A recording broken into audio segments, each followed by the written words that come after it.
is you interlock the two. Now stretch them right as... Soccer. And the... Quiet, please. In exactly 15 seconds, we'll be on the air.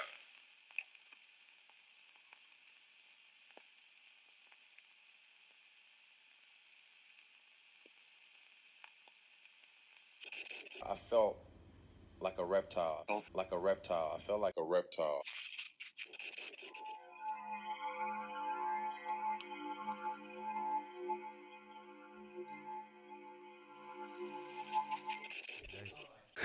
Hello, everybody, and welcome to Full Reptile Radio. How are you? Good, man. You? Mate, we are kitted out today. Full exclusive. Unfortunately, we can't see the back of that shirt. I guess you kind of need to... Oh, are you going to... I'm going to do the bra thing.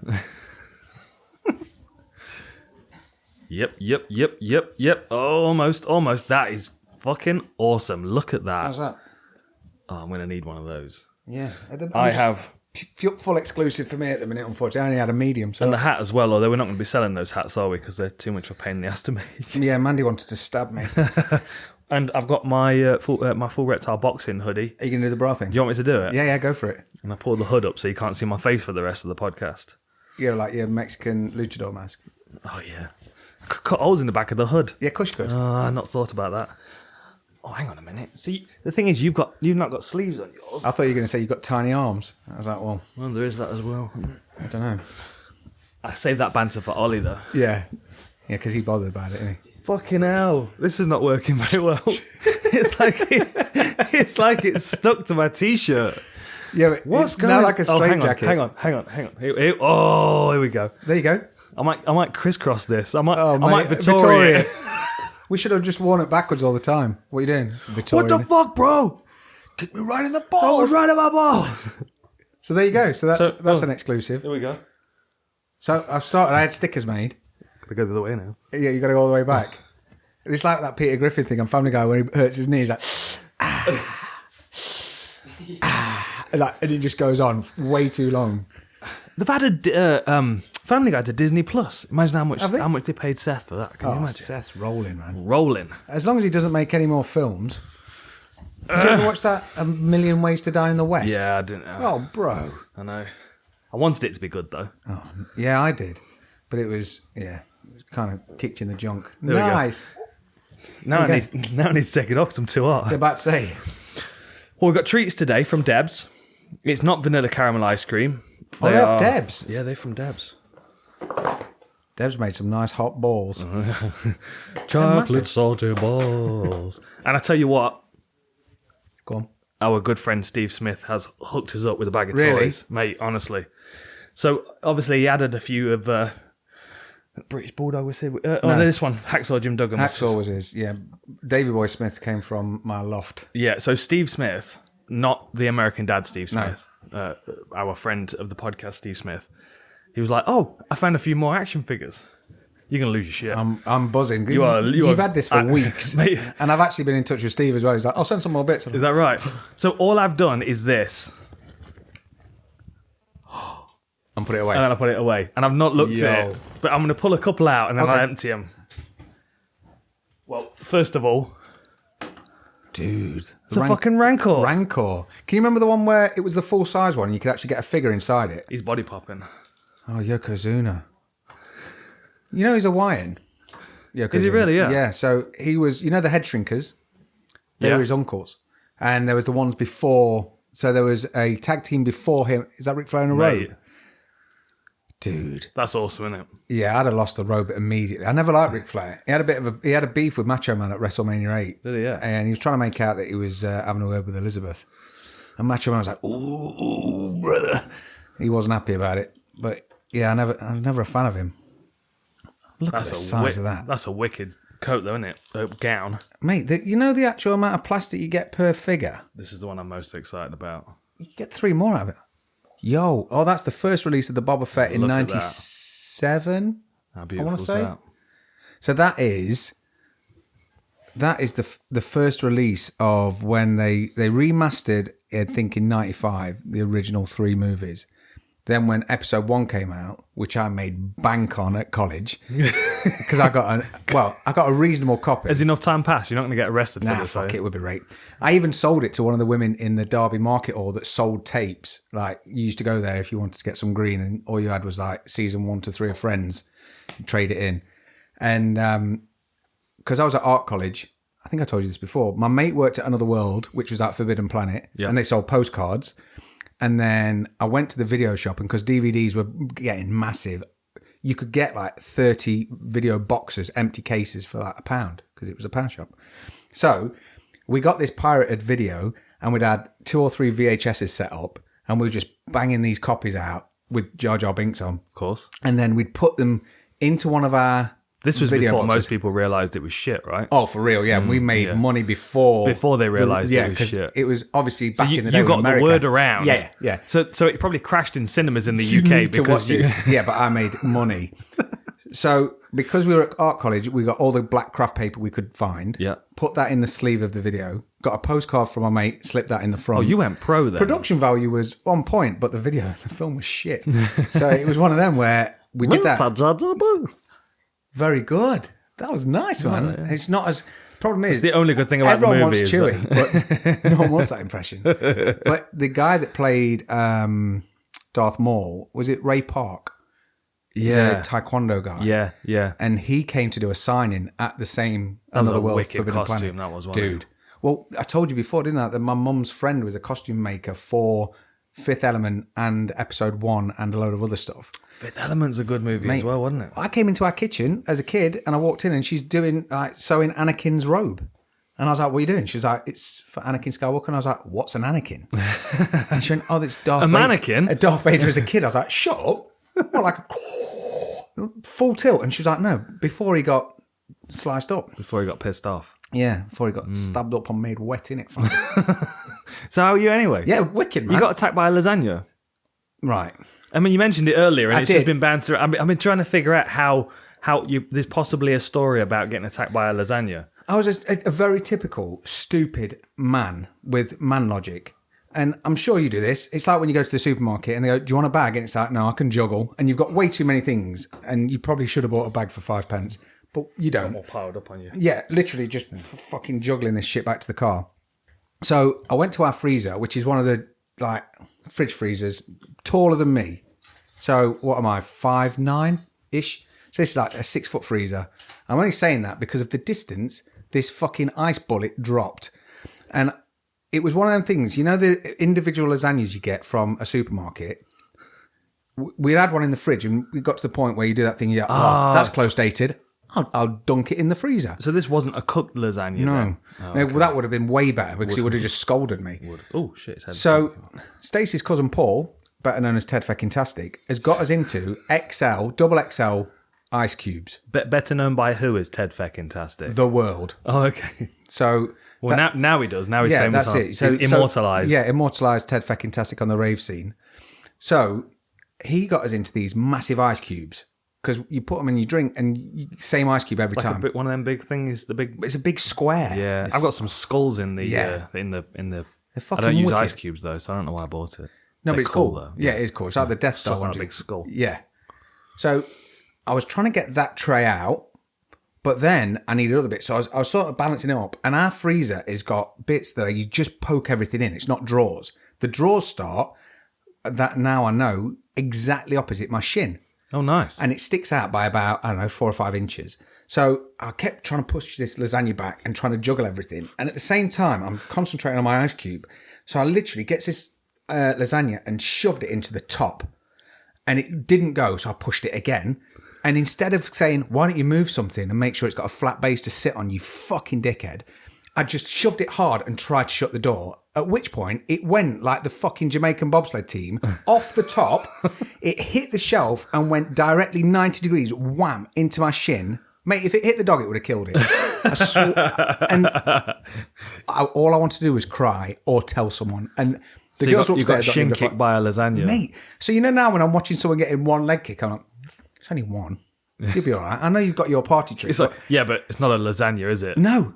All right, Chris Weidman, calm Yeah. down a bit. Try taking an not Aldi lasagna to the shin in its foil, Oh, foil as well? Yeah, the foil was on the Oh, edge. so there was some metal weight to it. And I've taken a pedal to the shin. I used to ride BMXs, or I used to ride trials bikes, controversially, but I did. And taking things to the shin, I think it's the first time ever anyone ever did a pain dance. Like some caveman was It's a horrible feeling. knocking something together and got caught in the shin, and I think he started it off. But it's like it's a similar noise that you make when you stub your toe, though, isn't it? Oh, mate.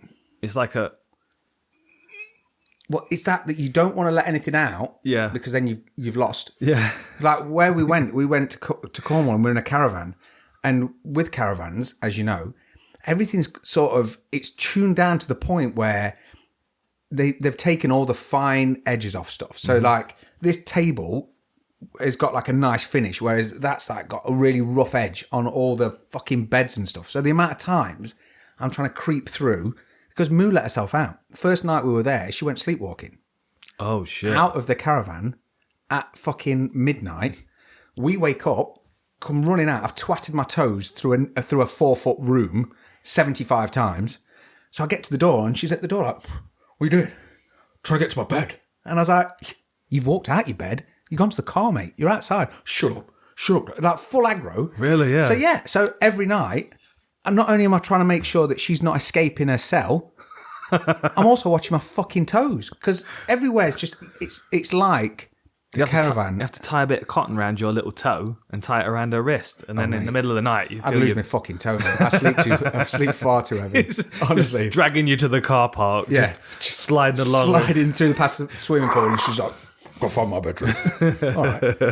So yeah, it's the lasagna fucking won. But honestly, I don't think I've felt a pain like it, because it just the speed it felt, and then just went boop, boop, and I could see it coming, and almost like a I don't know, Ace Ventura, and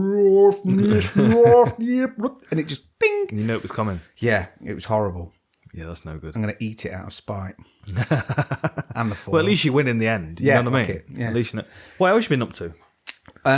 So obviously we went away. Did you get some sleep after ride along?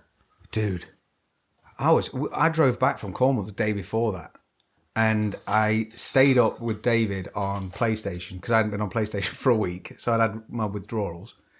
So then I managed to get online with him.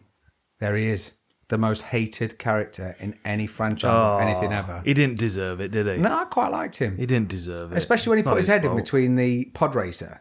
You know, when he was talking and they got it all fired up, he's like, you remember? It's good, man. So when CGI, they were trying something new. Can you remember that when you got a bag of Walker's crisps and you got a Jar Jar Binks sticky tongue? And so like it was a plastic head, but then you could whip out like this jelly thing. And if you had a really stupid kid in your class, you could tell him it was food. Yeah, check this. Go on. Check this. What's your mug? I have no idea saw what's Han in Solo. this. There's just all kinds of good stuff. Easy. Right? Dude. Oh, mate. I've got some carbonite. And he's in it. What the fuck is this? Hey, Peter. Who are you? Honestly, I've literally... Oh, look. Oh, is that a Darth Maul Rubik's Cube? It looks like one. Is that on brand? Am I allowed to say Rubik's Cube? It's definitely not a Rubik's Cube, not with it being done. Oh, there's a Darth Vader. Mate, that's one of the Steiner brothers. Is it? That's a terrible haircut, isn't Scott it? Steiner, I think that is. Someone will There's know. one of the bushwhackers. Luke. There's Yoda performing some kind of Mate, feat. he's not fucking around, is he? He's not fucking around. I put Yoda came with a snake with it. That's is it Zabulba? Yeah, is that his name? I think so. I don't remember. Is that Zabulba? What the?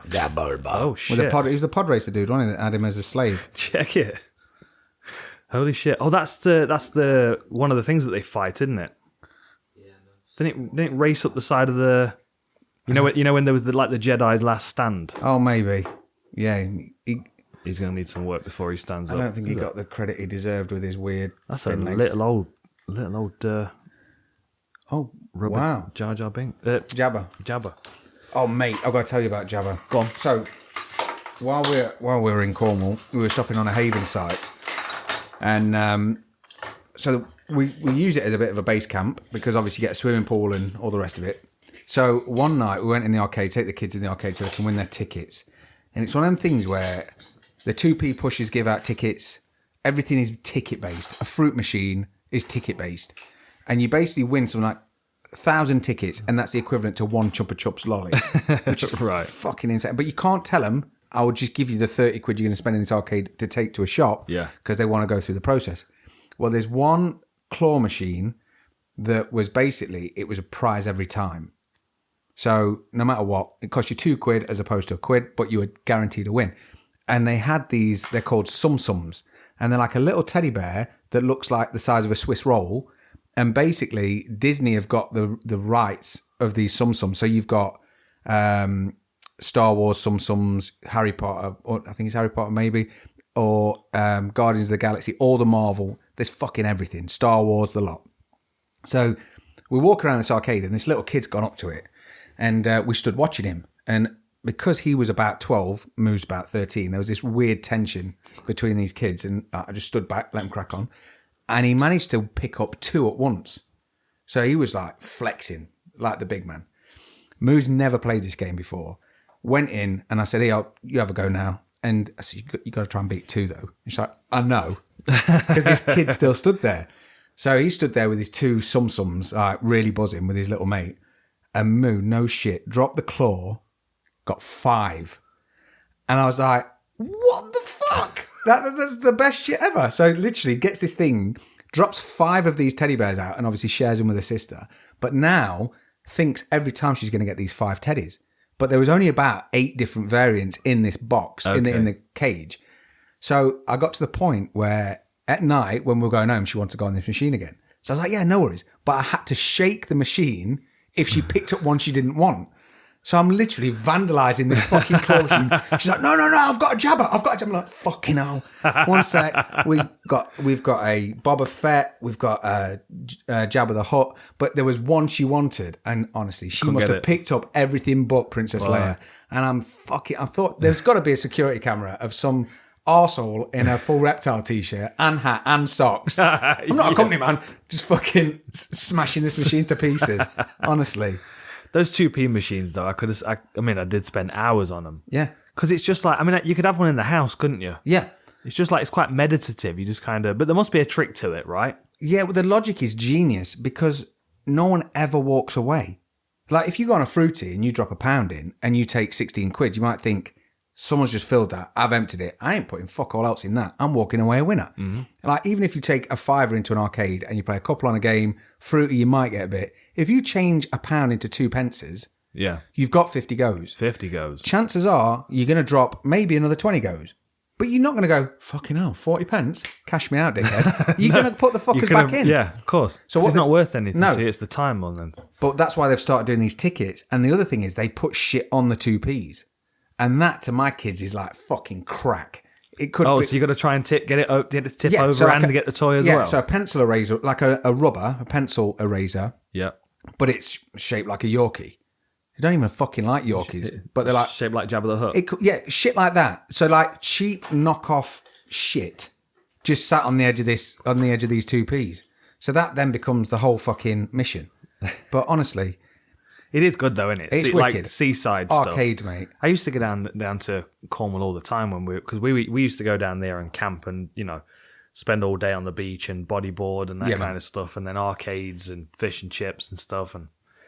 But it's not the same down there, is it anymore? It's like, is it busier now? It's slightly busier. Where'd you go? You went to Cornwall. We went to Hale. So St Ives is here. Just 5-10 minutes away is Hale, which has got a massive beach. It was fucking stunning. Yeah. And then Newquay's a bit further around. But the G7 Summit was on, which we didn't know.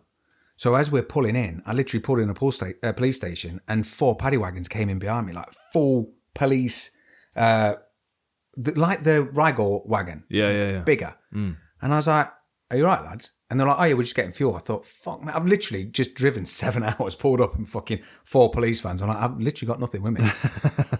And so that was there. So that made it busy. So St Ives was kind of closed from Wednesday. So we had to get down and do everything we could in St Ives before. But it's only small. But I worked out a real hack because we went to the beach the first day and everyone there was surfer bros. And I've got a really good surfer friend that grew up in that world. And basically, I know Cornwall like disassociate themselves from the UK. So you're already up against it. Yeah. And if you're not a surfer already and your hair's not ruined by salt, then you're already a fucking outsider. So, like, we pulled up, and where the beach was, there was a full surf school. And there's these kids, like, literally just out of nappies, fully surfing in on a longboard. And we're floundering about on some shitty fucking bodyboard. So, like, thought to myself, what can I do? Because I'd taken the kids in the sea, and it was fucking ice. Once you get used to it, it was all right. Yeah, but yeah. I'm literally wearing Did you have shorts. a full wetsuit on? No, you had shorts on, did Just you? a pair of swimming shorts. Oh. So, and then, because I don't like being splashed at all.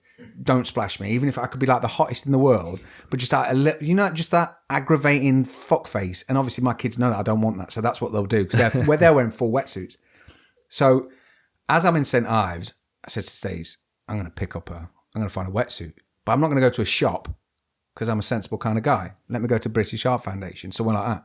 So I started dipping in these secondhand shops, and essentially I found a full-length, battered rhino wetsuit. So Stacey's like, you want that one? I was like, yeah, trust me. So I get down onto the beach with the girls, and I've got it rolled down halfway, because that's what you do, because I've got all my tattoos, so I can flex a little bit. I'm walking down there, cool. The kids have got their wetsuits. We've got our bodyboards. Mess up your beard. Full scruff. Full scruff was out. No hat on, and it was just like sea beach hair, which was cool, because what I saw in front of me was a prediction of Dickhead Dad that basically got the same kids, and he'd been to go to cheapwetsuit.com and bought himself a brand new shorty. So he didn't want to splurge out and get a full length one. And he's got it off at the knees, off at the arms, and it's bright blue. And he just trying to get in the sea really cold. Whereas I think mine was an old rental. I don't know. The amount of people that pissed in it was more than a fucking public toilet. But you blended in. I blended straight in. That's it. And mate, I was catching walking down the high street, nodding to all the other. It's like being a Land Rover That's owner, it. isn't it? Yeah, like yeah. they all Yeah. nod at one another. And full green wellies. Yeah. Rhino, mate. Yeah. It still lets water in. Don't worry about it. I'm cool though. Yeah. Cool. Yeah. So no elbows and knees on it or anything mate, like that. It's worn out to shit. Is it? And honestly, it was the difference between when we took it off. When I took it off afterwards, I just went to get in the sea to wash it out, and I'd been in the sea all day. And the difference between not having it on, mate, fuck me running. We did a training camp once, and we went down to Rossilly Bay in Wales. Okay, been there. And this was like mid-December. And the coach's idea was, it'd be a good little, team bonding session. And it was myself, there were a couple of other guys there, and Bisping. How many died? Mate, honestly, I nearly lost a couple of fingers. It was so fucking cold. Wow. But I've got a wetsuit, but mine's a shorty as well. So I've got short arms and legs on it. When I got there, they were like, "No, you're going to need a full one on." So first day there, I put the full one on. Went into the sea. I'm like, still feeling this. Yeah. Next day, I went out there with their full one on, with my shorty over it. Nice. And they do wetsuit gloves and shoes and hats. Yeah. So I had the full gear. I looked like a ninja, like a surf ninja. Yeah, neoprene ninja. I was in there all day. It was fine. Yeah. But it was like mid-December, and we're learning to surf off the coast of Wales, south coast of Wales. Yeah. Fuck that. Lock me in a tent. I'll be right. The only thing I was bonding to was an iceberg. Honestly. It was fucking ridiculous. And then the next day, we're doing hill sprints, like stairs sprints. And fortunately, I was the only one of us all that didn't have a hangover. And so it was like 10 or 15 steps, puke up. 10 or 15 steps, puke up. They were all slipping in being sick. They were all struggling.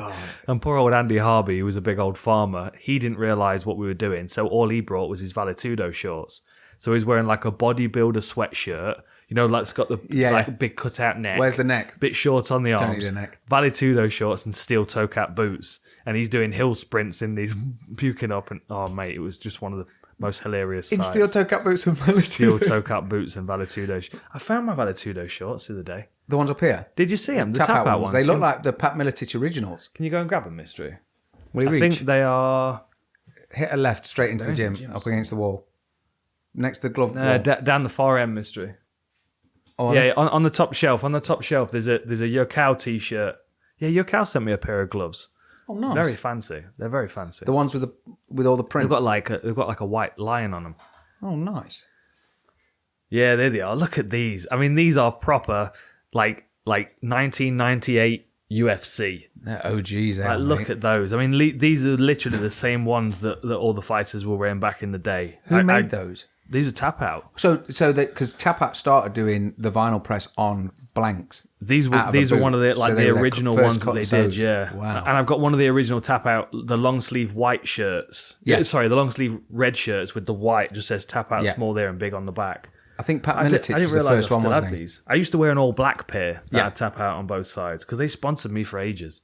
I tell you, they used to be wicked. Tapout did. I used to have everything was Tapout, and if you remember when they did the first advertising campaign, because I had to have everything imported. Right. Because there was one guy, he was actually in Bronson, he was an extra, and his name was Lee Burkitt. He used to work with me. He worked with me in the bank, but he was like tonk as fuck, like completely out of place. And he was massive into his MMA, and all his old team came over to me like, I think he likes that fighting stuff. What should we buy him for his birthday? And I was like, let's get him a Tapout shirt. And because that was a big thing, there was no Sports Direct, there was no Fearless Fight, there's fuck all.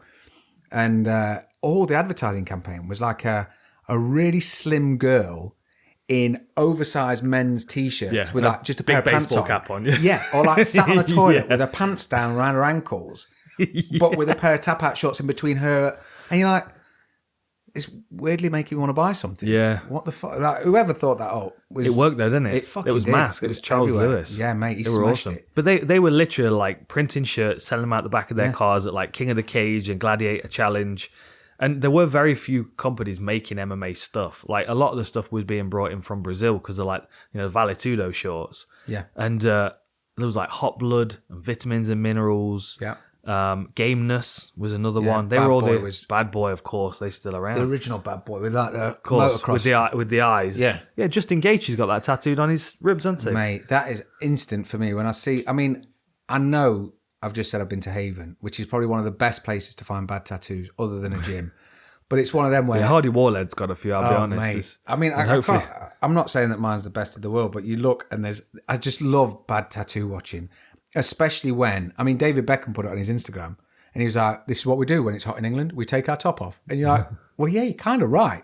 But when you're at a beach place and you just see something, you think, fuck me, you've got some confidence.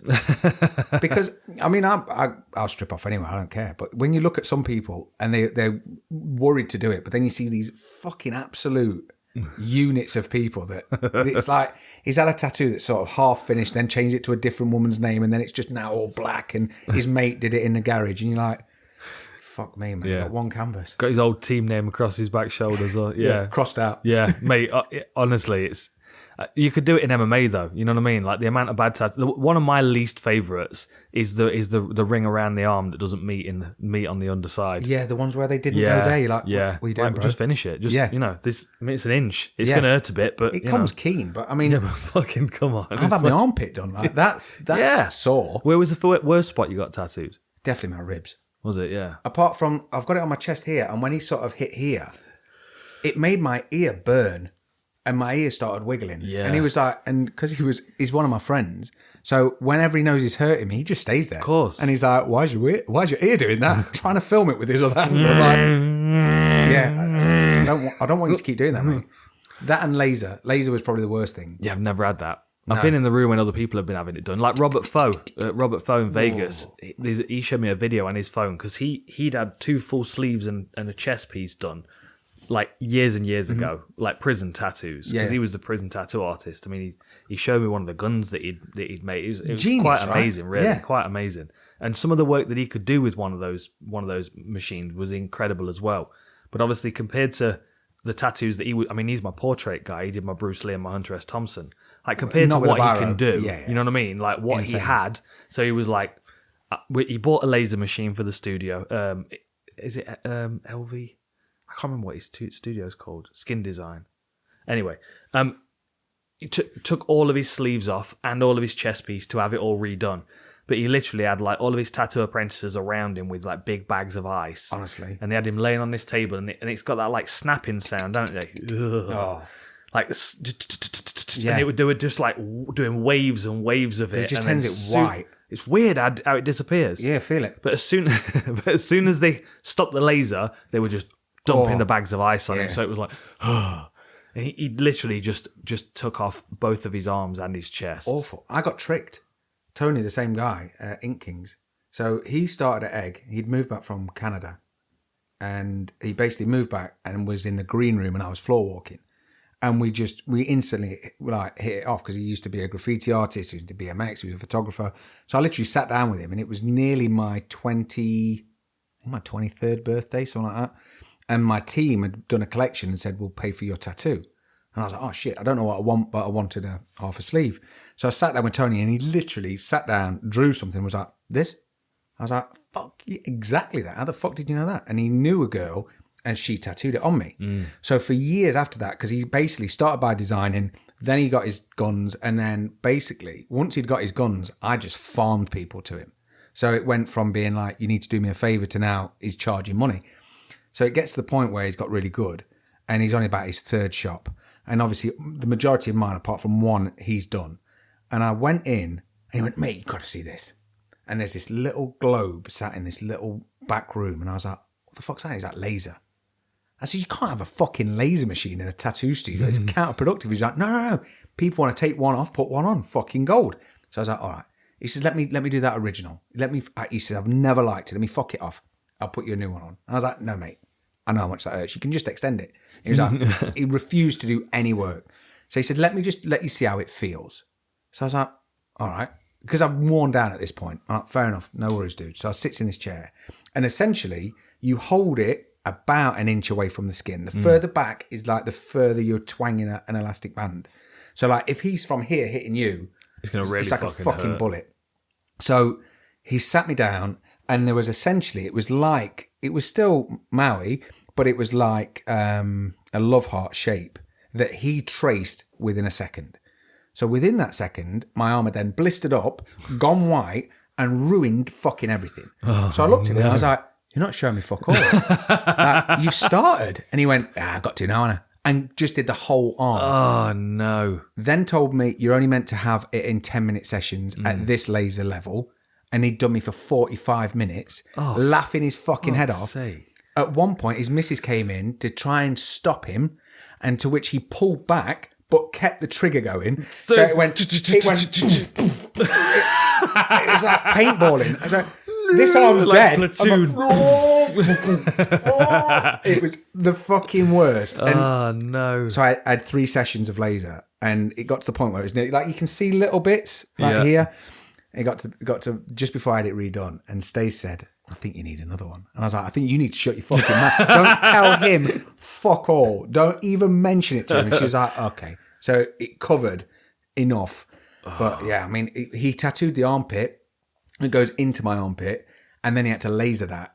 So yeah. And so I've never had regret for any tattoo. I love all tattoos because no matter what, how shit, how good, the story behind it is gold. Because if you've got something like your portrait, you've literally gone to find someone and you've done your research, and it's like it's all come together in this amazing piece of artwork. Whereas Brian Dead is just as good a story because it's the same like brotherhood and this partnership and like a memory from when you've gone from doing this together to then this new career started. It's like a diary entry. I fucking love it, man, because I don't really do a lot of journaling or write. I remember the majority of stuff, but I'm kind of worried about getting whatever, like Parkinson. I know I'm going to get something. I know my brain's going to be You're going to have to memento it, mate. You're going to have to get it all down in your skin first, aren't you? This is it. So I'm going to full prison break it. But I kind of love it. But at the same time, I definitely not recommend laser. I just suck it up. If you've got something shit, just fucking deal with it, man. It's horrible. I don't think I'd ever have any laser done. But I've not got any tattoos that I'd take off. I've got a couple that I mean, my tiger needs finishing. That's for sure. Because Robert Foe didn't do his eyes. Yeah. But I wouldn't change anything. One of my favourite tattoos, and it's because of the story behind it, is my Scarman. And that was, I've got the little Scarman from the specials. And that was in a hotel in Hollywood at like 2:00 in the morning. Didn't you tattoo someone? Yeah. Boxing gloves? Yeah, boxing gloves. Two different people, and Matt Skinney and Chris Stewart, they both got a tattoo by me. I've only ever done 2. It was a lot of fun though. I could have definitely have gotten into it. Yeah. Like often if I was doing an interview, they'd say, what do you think you'd be doing if you weren't a fighter? And I would always say, I'd probably be a tattoo artist. Yeah. I could have definitely gotten into it because it's just, the process of understanding it. Because, I mean, obviously, like I was at art college and then university. So I went through the phases of, sketching and charcoal and watercolor and pastels and acrylic and then oil paints, and you kind of go through Gouache. Do you have a little bit of gouache. Bit of gouache in there? Yeah, some sculpting, some photography. So I did a bit of everything, but they're all different. Like acrylics are as different to oils as oils are to tattooing in a lot of ways. You know what I mean? And you've got to understand how to use the equipment that you've got. This is and like, what was weird as well is that you kind of feel like when you're drawing on something, you hit the limit because because whatever you're using is touching the paper. Yeah. Whereas with a tattoo, you've got to kind of gauge the depth yourself because you're going into the skin. This is it. So it's almost like feeling that limit within the skin where it's pretty crazy. And it kind of depends on the person you're tattooing as well. Because if you've ever watched Ink Master or anything like that, you'll see people who've got tattoos. And one of the questions the later contestants started asking people like, how's your pain threshold? Yeah. And people are always magic. And you see them an hour in and they're just biting down on wooden spoons. And like, for me, I always think, I've made this decision to be here. Like, I've got to block it out. And I think a lot of it comes back to when I had a moped, I went everywhere and it was 30 miles an hour. So if I was driving for an hour in the snow and I'm cold, I had to tell myself I'm not cold because you just get on with it. Yeah, you have to. And it's kind of built from that. And so even when we were in Vegas, like the back of my leg, Slim came out to me when I was outside. He was like, you didn't move. I was like, yeah, well, if there's certain bits that burn, but I can't acknowledge it. If I acknowledge it, it wins. Yeah. If you acknowledge it, you focus on it. Exactly. And then it's game over because your whole fucking head is in that part of the skin that's on fire. But I kind of push my brain into like whatever music's playing. There's an album that me and Slim listen to, and every time I hear it, it just takes me straight back to that night.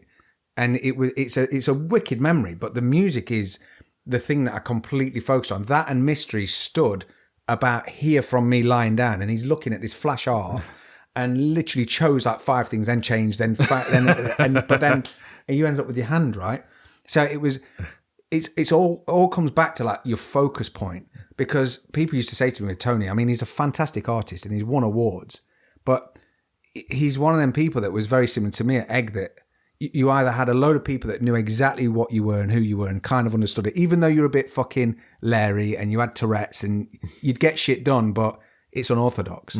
And Tony was very similar to me, but he's like 10 years past me. So we kind of got back together. And when he was first learning, people were like, oh, he's never done it before.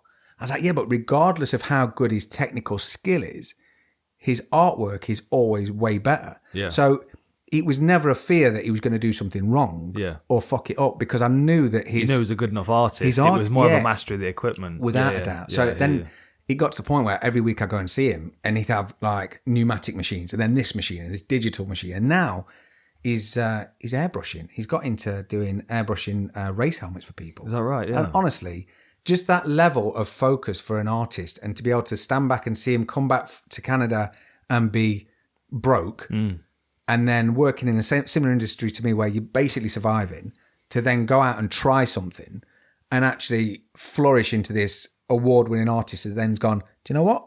I'm going to try something. I'm successful in this. Yeah. And it's not even like Michael Jordan going to baseball. It was, I'm going to sidestep into another thing. And yeah, he's smashing it. Yeah. You know what's interesting is with the pandemic, so obviously, tattoo studios across the world have been closed. Yeah. And there's a similar characteristic with most tattoo artists, is that they have to be creating something. Completely. Like you go to a tattoo studio, and I always enjoy going to different tattoo studios because you can kind of get a gauge of the artists that are working there. You know, like I've been to a few different places that Tim Hendricks has worked out of, and like Classic Fulton is where he is at the moment. He's just an amazing, it's like a museum, really. And it's same as Tahiti Felix down in San Diego. It's like the place is like a museum. Like there's artwork on the walls from the 1950s where sailors were coming in and picking flash off the walls. That's what you want. But that whole experience of getting tattooed. Always when I'm getting tattooed by Tim Hendricks, and he's done a sleeve of mine. He's done my Bob Dylan and my Big Lebowski on the insides of both my legs. He did Big Lebowski when he was over in London. Yeah. And then he did the Bob Dylan at his new place. Did he do the sleeve with the flintlock? And it said, when you stand on your weigh-in, don't flex. Don't flex because it turns like an elephant's trunk. It does. It turns the... Imagine your tattoo artist being like, oh, by the way, I'm doing this, but please don't fully flex it. Don't flex because it turns the pistol end up. Yeah, but he's done. I mean, all of this was just completely custom. Like everything that I had, I wanted the praying hands because of the story behind them, and it's a classical tattoo, and he's a master at that. He's a master at it, especially like roses and that kind of stuff. So I've got all of that on the top side of my arm, and then I went to meet him in New York because he was doing New York ink, and I got all of this forearm like basically lined in and partially filled, and that was the same. Like this part here with the anchor is on my wrist. Like, I mean, he buried that into the bone. That that was painful. And then to finish it off, I went to see him and got the flintlock pistol, and I've got the White Cliffs of Dover underneath it. But like every time I go and sit with him, like we have a great conversation. He teaches me something about tattoos. I have great conversations with other people. Every time I'm there, he always wants to show everybody my Japanese sleeve by Sung Song. Yeah, because I like the balance of it. Yeah. But as I was saying, all tattoo artists across the world, and I follow a whole bunch of different people, friends of mine and stuff, people that I don't know, but they've all kind of channeled their creativity into different directions. So much. Like there's an artist I follow called Kelly Violence, and she's got a really heavy, really nice, like black and grey style. Yeah. But she's got into the Dremel. Have you seen that? Did you see the skull that she's... Mate, I've seen a rose that she did. She's done a few. There's one though that's a skull. It looks like the beginning of Black Sails. Oh, nice. It's amazing, and she's got like these time-lapse videos where she's like videoing over her shoulder and like dremeling this like skull out of this just block of wood. It's amazing. I'm telling you, we've all got attributes, and it is like Ready to Rumble boxing. I put all mine in fucking about. Just being a fuckhead. Put them all in there and a little bit of creativity. Something's going to come out of it. Exactly. I don't know my times table, but I've got mad shit for days on other shit. I've got like pub quiz stuff. Yeah, you can name most of these characters. Exactly, and I can tell you when they came out and who they were and why and all the rest of that shit, which is useless, but at the same time, it's dad skills. So that's all you need. Do you know? No, that's Zabulba. Is it? He was one of the racers. That's the pod racer, Zabulba. This is he's the one who had Anakin and his mum as a slave. We got a rebel. But I think it's all down to attributes. Like someone that can go from tattooing, that can pick up a Dremel and go, I think I'm just going to carve a skull out of this in 3D. Like, right? You fucking mad motherfucker. You know, some of the best places to go as well when you're in a tattoo studio is the bathroom, the toilet. Yeah. There's something beeping. I can hear a phone going. It's not me. Yeah, the bathrooms, they're always like they're all. I could like spend ages in there looking at, and they've always got some kind of like weird like religious. Yeah, that was Last Chance. Do you remember in Last Chance? I did a full 360 video because I was pretty cooked at the same time of being tattooed and we've been to High Rollers, and I was like, this is ridiculous. They do not go together. There are a few things I would say that on, but smoking and does it bother you? Tattooing, it's just horrible. It doesn't bother me. No. Like most things are fine, but not getting tattooed. It just makes it more intense. Not sparring, not getting tattooed. Oh no, yeah, like swimming and sparring. But no, to be fair, when I've been tattooed, swimming's all right unless you start panicking because you think you're gonna drown.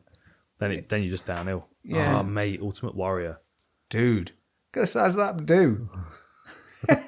Mr. Hedwig, what are you saying? Oh mate, wicked. Hated by everyone.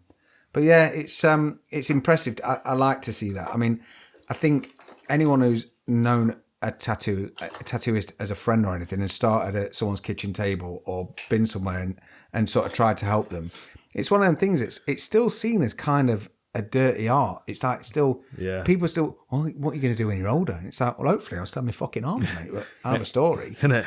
But I'll be fucking awesome. Yeah, but it's, mate, I was at a friend of mine's house, and it was Christmas Eve, and I was working, so I got in there late, and they'd already gotten started, and there was a lot of drinking going on and some tattooing going on. And my friend's dad, Graham Giddy, I sent you his contacts. He's a good friend of mine. He's got some wicked tattoos. He's got a full Star Wars sleeve. Really? He's got a full sleeve of clowns beating the shit out of one another. He's got Life is Peachy across his back. Big Corn fan. I was at his house, and his dad was sitting in the conservatory getting tattooed by my old friend Sumo, who had already lined out this big dragon on his back, and it was all kind of curved and twisted. A big old thing filled his back, and he was a big fucking dude. He was a builder, just a proper street fighter. You got that vibe from him, you know what I mean? And he's sitting there, proper tough bloke, already drunk, sitting there smoking a cigarette while this tattoo's getting done on his back, not even really paying any attention to it, and saw someone fucking around the living room and knocked something over and stood up to go, oh fuck, like they'd knocked a vase over or something. He went, oh, like that, and Sumo wasn't quite quick enough at that time. He got much better, but at that point he wasn't quite quick enough, and he got a full red line down his back, just like. Part of the story, though, man. Exactly. What's that red line? Yeah. Some prick, and it's going to be your brother-in-law. It's going to be someone you know, someone you brought to the party. Of course, it fucking always is. I can remember taking my brother. I took all 3 of my brothers. I said to him, "When you get to 18, I'll pay for your first tattoo." Which essentially, yeah, because me and Tony had such a good we had a good friendship that he hooked me up because I used to help him out with his websites or whatever. So essentially, I'm paying for his tattoo by doing some work for someone as standard. So I took Will, he had his done. Take Danny, and my brother Danny is the middle brother of my 3 younger brothers, but he's naturally built like my stepmom's side. He's fucking 6 foot something, never been to his gym in his life, just solid. And we went to jiu-jitsu and he just sat on me and just giggling. It fucking made me so mad. But anyway, takes him for his first tattoo and he walked in and he was trying to brave it up a bit. And he went, "Oh, you done it on A4, have you? I think I'll have it on A3. So I was like, "I'm paying for this. So if you want," and he's got a big back, A4 would have looked a little bit lost. Yeah. So Tony redraws it, does it A3, because everything he does is freehand. So then he slammed it on his back. Dude, I've never heard someone squeal so much. And it was genuinely 1/2 of his back. The right-hand side, nothing. Sat through it, didn't flinch, nothing. Literally went over the spine the other way, and it's like it was another person. Really? Yeah, and when someone who you care about is doing something, at first you're like, it's all right. Then you get to the point, like, for fuck's sake, dude, just like, suck it up a bit. Yeah. But he's crushing my hand, and like we're counting out. And to be fair to him, he was young. He's literally 18, and came straight through. He's like, you said I could have a tattoo, and I was like, have you told mum and dad? He's like, no, you said. I'm like, all right. And my stepmom still hates me for it because he's basically got his back done and one of his arms, and she hates tattoos. Oh shit. And I know a load of people that do it, but they don't find that bravery or that confidence until they hit their stride. And genuinely, since I've left Egg, because that place was massive, and there were so many people there that there was always about 2,000 people working there, but you knew at least 10 people that left a week. So it was constantly revolving doors. But like a couple of people have messaged me since they left, and they're now like 50 something, and they messaged me just to say, "Oh mate, just want to get in touch just to say I should have listened to you so many years ago because you just didn't give a fuck." I'm like, why should you give? I'm not saying you'd be rude to people, but they wouldn't question anything, or they wouldn't stand up for themselves, or they wouldn't have a word. And I'm like, who the fuck are you apologising to, bro? And it got to the point then when they were texting me like pictures of a tattoo, and it started out with the smallest little thing hidden, and now he's got a full sleeve. He's like, what the fuck does it matter? And I'm like, exactly. I'm not saying get your full Tyson, but at the same time, like, who is this guy? So, for example, when you're in a bar or a beach or wherever, and like, don't talk too loud because that person might. It's like, you're never going to see that motherfucker again. And they're not thinking the same about you. And I'm not saying you're obnoxious or you go and kick sand in their face or you mock him because he's got a shit dad fucking wetsuit.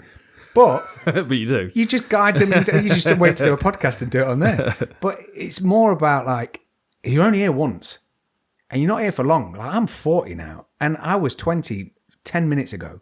So the thing is, like, why are you so bothered? Like, give everyone their respect, everyone care and attention. But like, when someone's waited until they're 80 and then they've gone and got a tattoo, you're like, what are you doing? Yeah. Like, it's all right. Yeah. Have a go. Like, I'm ready for some more. There's loads more I want to get. I'm ready for some more, but it's like places are just starting to open up, aren't they? Yeah. I'm going to go and see Kelly Violence. I've got a couple of birds I wanted to do. Whereabouts is she based? I'm not sure, to be honest. Oh, I've turned my phone's off. I'm not sure, to be honest. I'm not sure where she is. Down south somewhere, though. She does amazing work, though, and the birds that she does, like the way that she does the feathers, are incredible. Mate, yeah. It's just that. I'm going to have to find someone to finish this tiger as well. Who started the tiger? It was Robert Foe. Oh, okay. But he was in Vegas when he started it, and then he moved to Hawaii. We could go Hawaii. Yeah, we could see Dog. We could. We just go and see Lelandbra. And It'd be good Dog. to go to Hawaii. Oh, do you hear Max Holloway's out? Is he? Yeah, he's out. And they've just postponed the fight, even though Giga Chikadze said he'd step in. That'd have been fun. Chikadze against... Is that the rain? Damn, it's proper rain, isn't it? Shall we shield the mic a little bit? We're going to get complaints about the rain. We can't help that in England. Can't help the rain. Fucking hell. No. Oh, man. Yeah, he's out. I'm not sure what it was. But it's a shame, really. It's been out ages since Rodriguez has been in there, isn't it? Yeah. I feel like there's like a year between each one of his fights. Well, he seemed to get aggro. Was it? It was after the zombie mate, fight. he was fucking furious after the Jeremy Stevens fight, Yeah. which was a no contest due to an eye poke. Yeah. It was a bad eye poke Yeah. as well. I saw Jeremy Stevens the next day, and he was still trying to fight him. Like, he was in the lobby of the hotel with sunglasses on. Honestly, I saw him the next day, and he took the sunglasses off, and his eye, just his whole eye, It looked like an old ball. everything was all yeah, it did. Do you know what I mean? Like, it looked like it was chewing gum. You know, it was just all swollen and purple, and it was fucking horrible. But he was mad. Yeah. Yeah, Didn't well, touch it, yeah. the thing is, I understand, like, Yair Rodriguez, he was in Mexico City, and, you know, he had a lot of people there. It was a big fanfare. That was his opportunity to really shine. Yeah. And Jeremy Stevens is a fucking maniac. But he was isn't coming back in the third, man. Yeah, He yeah. was. I know he got pieced up a little bit, but I think, was it the fifth? Was it a main event? I think it was a main Whichever event. time they fought, like, if there was a sixth and a seventh round. The first one, was it first round? I think it was a no. It was early, no, wasn't it was it? early, yeah. It was early and he was disappointing. fucking Did furious. stuff start Yair getting chucked Rodriguez into the was. cage? Yeah, Carla Esparza had someone threw a beer at Carla Esparza as she was on her way out. But that was an odd decision. That was should catch over. That was an odd decision over Alexa Grasso. I did feel like Grasso won at least 2 rounds of that. Yeah. But then there was another bad decision last night on PFL. Apparently, I've not watched it yet. I haven't seen anything. Rory McDonald, believe it or not, lost a split decision to Gleason Tibau. Really? Imagine how much gear he's on now at fucking welterweight. Is it because... He's just... Is it the curse of shit kits? I know we've spoke about Reebok and then Venom taking over and someone sort of going, they'll never notice. How will they notice? They'll never know. Reebok's gone and they just put Venom in the same place and it's like... It does look hot. Ta-da! Yeah, there's just a few more lines on it. It don't look any different. Do you know what's really. worse? If you can get worse, PFL's pyjama kits. Oh, what? I love what PFL stand for. I love the company and all the rest of it. But the pyjama kit and like, do you think it'll look regal if we put a crown on it? It's like, try like an aquatic crown from maybe, fucking tried it. Whatever his name is. Who's fucking flew along in the Nautilus. What's his name? Under the sea. Oh, King. Not Aquaman. SpongeBob. Yeah. Nautilus. Nautilus was the machine. The Trident's the spear. Fucking hell. No, King yeah. Ariel's dad in Little Mermaid. Yeah. No, beard. Neptune. Fucking Poseidon or one of them motherfuckers. Yeah, no, it was... But yeah, okay, I'm thinking of the movie, though. They put the crown on. Like, what are you doing, lads? I don't know. I need to watch it, but it was like all the MMA verdict and all the predictions from the fans and the people watching. Everyone said Roy McDonald won it, and then at the end of the fight, at the press conference afterwards, he was sitting there and he was like, we should not have to be worried about whether the judges are going to be seeing these fights correctly. No, and I'm going to watch it. I want to watch it back and see. But it's a strange fact that Rory got matched against Gleason Tibau. Yeah, I mean, but he was always massive for lightweight. Tibau Yeah. was. I mean, he was cutting from over 200 pounds to make lightweight. Yeah, Like, that was always the story. I mean, he was just jacked, wasn't Yeah, yeah. I don't know how he got away with it. I don't, because No. there was nothing. There was nothing organic about that physique. How organic your physique? His arm looked like one of these guys, Mate, because he actually had tattoos around the lines of his Yeah, he muscles, did. didn't he? Yeah. Just an outline. Yeah, That's pretty confident, isn't it? yeah. Gleason Tibau, I've not seen him for time. I know, innit? Yeah, but so who's next? Who we got this weekend? This weekend's Korean Zombie against Dan Ige. Yo, That's a good one. It's a good card this weekend, isn't it? There's a few good fights on it. I'll pull it up so we can have a chat. You enjoyed the ride along? dude. You know what? Something that I realised we didn't do. I saw it in the comments. We didn't talk about Adesanya Vittori on the Picks pod. Did you not? No, Was it just assumed? I just think we just did talk about it. We talked about Nate and Leon and Moreno and Figueiredo. I definitely thought that Adesanya looked different. He didn't look, but losing his teammate, you know what I mean? He was, I think that was a big thing. yeah, but he was sucker punched, wasn't he? I read about it. He was sucker punched in the early hours of the morning, and it's just he's then devastating. on the floor. But I think maybe the thing is, it's tricky with the ride along because it's 6 a.m., 5 a.m., and we're sat on a set. I know we're sat in your living room, but like, I don't want to keep shaking my leg or jumping up and down because then you're sat right in front of me, or the same as like any of us. We're all trying to like almost respect the space and being shot and be calm enough for everyone to hear because you don't want to be like, fuck it, fucking gonna win, because then you'd be looking over like, shh, It's 4 o'clock, dickhead. I've not had any sleep. So it's a really weird balance. But I've never left feeling tired. No. But I get in and I'm driving all the way back thinking, I'm gonna sleep and walk this off. I'll walk this off. I'm not gonna go sleep tonight. I'll get the kids up, we'll go car booting or something stupid in the morning. Literally walk through the door, asleep. Dead. Completely dead. Stace comes down, you're just asleep on the floor of the living room. Just leaning against the architrave on the door. It's done. Yeah. I felt all right, to be honest. I mean, I'd had some of that C4 energy drink and that was absolute gold. Yeah. But I did sleep for a good few hours, woke up about 2 o'clock. I honestly, I used to stay up every weekend. And watch the fights live every weekend. I don't bother anymore. I pick and choose. It's not good for my health to be staying up all the time. No. And they don't fucking pay me for it anymore, so they can suck a dick. I'll watch what the fucking... You watch what you I'll want. watch what I want. That's it. I'll fast forward through the whole fucking event the next morning and cut the nonsense out of it. Mate, I know now that when I get to the beginning of a fight and it shows the card, on Fight Pass you got a 30-second bump. And if you get to the introduction of a person, that's a 30-second bump. You're on to the next one. That's a 30-second bump. Hit. Yeah, so then the 2 fighters, and then you've got the ring girl, so you can maybe squeeze a 2 bump in that. And you got like round 1, 4 minutes 48, 4 minutes 51. And I still have to go back to 5. Yeah. So I have to sit through and got like, is it Kevin Smith or whatever his name is, with his screen time. What are you doing? Reffing, bro. Reffing with love. Oh, that's one of the fights this weekend. Marlon Vera against Davy Grant. Oh, that's a killer, isn't Cheeto. it? Mate. Yeah, Davy Grant though. You want Davy Grant to do well. Of course you do. I think he's that. I mean, obviously he won the first time they faced off, but it's just, I just feel like Davy Grant's been slowly climbing, and all of a sudden Marlon Vera just went boom, Yes. right at the top of the division now. Yeah. Fucking come and get it. And he's hungry. The thing is, Marlon Vera's never turned anything down from any point ever. No. It's always been at 11. Like, he could have been literally filling an application form for fucking Ultimate Fighter and it's full tilt aggro. And he backs it up. Do you know what I mean? I mean, I'd love to see him against O'Malley again. Yeah. Just because it's one of them where you can't really take that off Cheeto's name because he roughed him up. He did what he said he was going to do, sorted it out. And for O'Malley to still be like, I like the gimmick. I like the way he's doing it. It's like, well, I ain't got a loss. Because you're just going to boil someone's piss. Yeah. But it is, though, isn't it? It's pissing some fans off. for real. Like And I'm if it's hearing Vera, quite a bit that's now. just rattling him to the point Yeah. where he's like, I fucking beat you, motherfucker. Like O'Malley hit the ground running, and he was like, everyone was all over him. And then I don't know what happened, but it's like there seems to have been a downturn.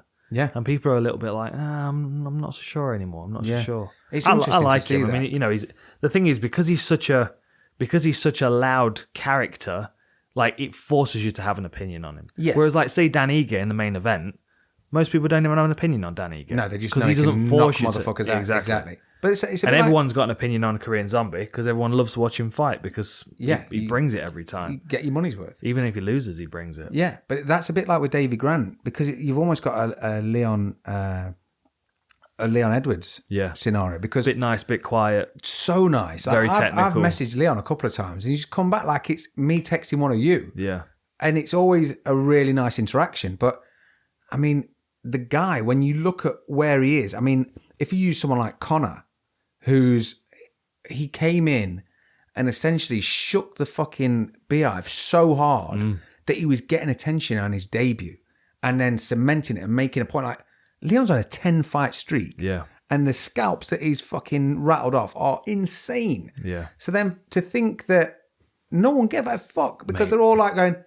So Nate was like, well, just That's don't the want to win thing, it. And it that don't last matter if I 60 win or not. seconds, though, man. I shit my pants. It's just fucked him, really, hasn't it? It's just screwed him because he needs emphatic finishes at this stage. That was what Usman was fighting against. Yeah. Like he was doing that you've got 30% and he was not finishing guys. And then all of a sudden, now he's been the champion a little bit. He's turned a corner and he's decimating guys. I just feel like Leon's going to have to do that to get a title shot. Yeah. He's going to need to spark because it's when he said, I do it in the gym. Yeah. And the problem is, for me, to a degree, once you've said that out loud, like if I was his coach, I'd be like, what the that's not a thing. Like when Usman said the famous, there's only 30%. That's not part of this plan, my dude. Because even if that was probably pre-Bok when he said that. And so we've had a whole however many years, since 4 years, whatever it is. And every time I watch Usman, that still kind of niggles me a little bit because at the end of the day, you train for 3 months to put a performance on. If you know you can fold him in half, do it 100% and fold him in half in 5 minutes. Don't come out at the end of it and be like, what? I can win whenever I want. Because then you're waiting in the judge's hands. And we've already seen a million times shit decisions. So I think Usman's only just turned that corner though, where he's really a fight finisher, where he knows he's a fight finisher. Yeah, but the aggro, the character or the story that and the narrative that has now built that is that you fucking watch me. And what he did to Masvidal was beyond outstanding. I mean, but then now this trash talk between Masvidal and Leon, that fight might happen finally. That'd be good. I mean, I think it's good for both of them, and I think you see the thing is like if you're Masvidal, you're looking at Leon, you're going, okay, like. It's same as Till. Like, I know he's dangerous, but I also know he'll probably give me the time to work and to maybe find his chin. It's a fan's absolute dream, because and no one's gonna take anyone down. Really, that it's gonna be a point proven exercise, which is gold. That's all you want. But then, like the other thing as well, which is it's a problem that a lot of fighters have to overcome is they fight to the level of the person standing in front of them. You know, like we see this often, and I even see it in sparring. Like obviously, you know, the boys are wrapping up; they've got fights next week, and Truman was sparring the other day, and for a couple of rounds, he wasn't particularly switched on because he knew that he was able to handle the guy who was fighting. Whereas when somebody stepped in there that you know, switched him on and made him aware, he was different. And I think Leon, by the end of the 5th round, had proven to himself that Nate couldn't beat him. So he just left himself open. And I mean, I said it in the war room, didn't I? It's like, if he's going to lose, it's because he made it difficult for himself. And he almost did. But and literally one punch. Mate, that would have been one of the biggest upsets. If it was a punch instead of the point. Oh, mate, imagine the noise he would have made since. Cause, but that's what happened with Nate against McGregor first time around, wasn't it? Yeah, I'm not surprised. Which motherfucker. You look at that now, and it's like it's synonymous with one of the biggest upsets. It's up there with GSP and Matt Serra. But it's just I think with the Diaz brothers, no matter what, it's the narrative they get out of it. They've got a story out of it. You will watch them every day. They could lose 100 fights in a row and you'd still tune in. It's gold. Matt Brown's on this card this weekend. He's fighting Diego Lima. And I honestly, I mean, Diego, I think he's a better fighter all round. I think he's younger and fresher, and I think he's more technical. Matt Wheelbarrow Brown. But nice. Matt might just roll over him with aggression and elbows. And if that's the case, Matt Brown against Nick Diaz is the fight. That'd be cool. Because you can't give Nick Diaz you can't give him one of the top 15 guys. Why would you? It would. I mean, he's been out for too long. Yeah. You know, it just wouldn't. You need give him a warm up fight. What were his last fights? Was it BJ Penn and Anderson? Anderson, I think. Yeah. And was BJ before that? Was it? Yeah. Did he fight go to 4 or 5? That must have been ages ago. Yeah, it was a long time ago. Long time. But I don't think he fought anyone between that. I think it was a big thing about him fighting BJ, and BJ was on a rapid decline, and then he fought Anderson. Didn't he? He mocked. Did he mock 3 of Anderson's fights? One was the up against the cage when he called him into the cage, which was against Stephan Bonner. So that's when Anderson did the Stephan Bonner thing. No, I'll recenter myself. You can have another go. So he mocked him with that one. He lay on the floor like Thiago. Here we go. Okay, so Anderson Silva was his last one. Yep. And that was a no contest. Oh yeah, because of their slap at the base. Silva tested positive for drosandralone, and Diaz tested positive for marijuana. Of course, he should have been bonused. Yeah. Then he had a decision loss to GSP at 158. Ah, okay. And a decision loss to Carlos Condit at 143. Yeah, because he said George hits like a bitch, didn't he? But then his last win was BJ Penn at UFC 137. Yeah. And that was October 29, 2011. What? That was when that was. That's 10 years ago, dude. I know, yeah. Fuck me, man. Yeah. That's time. That's a long time, isn't it? Yeah, because the Condit was for the interim, wasn't it? Even I've had a win since then. And then before that was Paul Daly. Oh, that was dude. 2011. That's crazy, isn't it? I think that's one of my favourite fights of all time. It was a wild fight, that honestly. was. But then, honestly, like you can go back and watch a bunch of it. Like his fight against Hayato Sakurai was absolute gold. Did he fight Gomi? Scott Smith, he fought. That was the no contest because he'd been eating pot brownies in the back room, hadn't he? But Gogo platted him. He's Gogo smooth, wasn't he? him. Just like a silk. They should have bonused him for that one as well. If you can Gogo platter Gomi after eating a pot brownie, I mean that's like automatic Hall of Fame. There should be a whole wing, Without a doubt, like a Snoop wing, just a whole side. I don't know how that's not a thing. And you remember his knockout over Robbie Lawler as well. Often people forget that Nick Diaz knocked out Robbie Lawler. And Robbie just fell forward. And this is when Robbie had come in at He's doing the smooth 17, criminal. Yeah, leaning, but Smooth with no criminal, wire. but the glue failed on his shoes. Oh, man. That was filth. And now, the thing is, when I first started watching MMA, I got the ultimate knockouts off my brother-in-law. So I think... Ultimate knockouts, ultimate submissions. Yeah. So it was a 2 submissions, 3 knockouts. But I had that on a disc. So I had one disc, which was his entire hard drive, which was porn, games, shit, hack software, and UFC. So by that point, I think we were on UFC 20 something. So I caught the Albert Hall, and so it was just after the ultimate. It was at 18 Brazil. So then I'd started, and I got consumed by it. I was constantly on UFC TV back in the day. No UFC on the gloves, and I was just obsessed. And the ones that stood out was Robbie Lawler and Matt Hughes, because Matt Hughes was just dominant. So he'd already, when it came to Bravo, I think we were about UFC 30. So it was the Orlovsky-Silva trilogy. Mm-hmm. So Frank Mir had gone. But then once they realised the popularity of it coming through, they started playing older. And when it was on Bravo, it was gold. Because wicked. Mate, I remember watching Orlovsky knock out Paul Buentello on... fell over the top of it. Yeah. And it was Spike TV. It moved to Spike, didn't it? Bravo was Spike, I think. That was it. But Spike in the US, wasn't it? Because it was always Spike TV. Yeah. Well, it was Paul Monster trucks and fucking whatever. All the cool man shit. That guy who bought the wetsuit is definitely watching it. Oh, for sure. All day. For sure. His name is probably Spike. Imagine. Spike Bravo, that's his name. No, he's definitely not a Spike. Maybe a Gideon or a Colin. Right, we're going to have to wrap this. Are we done? We've got somewhere to go, mate. Yeah. We'll have to get one done next week as well, though. Oh, no, can't next week. Cage Warriors next week. So you're shuttling the boys to Golden Ticket, and I'm at Cage Warriors with Raptors. Yeah, which is cool. Yeah. That's all good. We'll have to do it the week after then. Thank you, Steve Smith. Yeah, man, we're going to go through this, and we're going to organise some stuff onto the... I see my legs, pal. It's wicked. Oh, very cool. How cool is that? Right. Take it easy, brother. Wicked. Yeah. Nice one, mate. Be good. Good catching up. Always. Catch you later.